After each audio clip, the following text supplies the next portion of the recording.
Okay అండి. Movie starting నుంచి ending వరకు నాని రోల్ పోలీస్ ఆఫీసర్గా చాలా బెస్ట్గా యాక్ట్ చేశారు. సో డైరెక్షన్ పార్ట్లో కానీ లాస్ట్ 20 years హార్డ్ అండ్ డెడికేషన్లో ఈ మూవీలో చూపించారు. కొంచెం వైలెన్స్ అనిపిస్తుంది, కానీ ప్రజెంట్ ట్రెండ్లో జమ్మూ కాశ్మీర్లో కానీ అరుణాచల్ కానీ ఏదైతే నడుస్తుందో దాన్ని ఒక పోలీస్ ఆఫీసర్గా పోలీస్ డిపార్ట్మెంట్ ఎలా రియాక్ట్ అవ్వాలనో ఈ మూవీలో చాలా బాగా కవర్ చూపించారండి. సో నౌ ఆఫ్టర్ 20 years తర్వాత hit 1, hit 2 and hit 3 and hit 4 we're expecting. But hit 3 is amazing అండి, no problem starting to ending. Cinema hit 3 so బాగుంది, సినిమా చాలా బాగుంది. అంటే 1-2 కంటే మించి ఉందా లేకుంటే 1-2కి మించి ఉంది. ఫస్ట్ హాఫ్ సూపర్ ఉంటుంది, సెకండ్ హాఫ్ కూడా బాగుంది.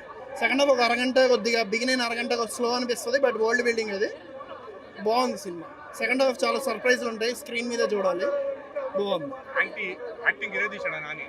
బాగా చేశాను, నాని పరిధిలో బాగా చేశాను, మంచి సూపర్. అంటే ఎప్పుడు సాఫ్ట్ ఉండేట నాని సార్ వైల్డ్ గా చాలా వైలెంట్, డిఫరెంట్ మూవీ.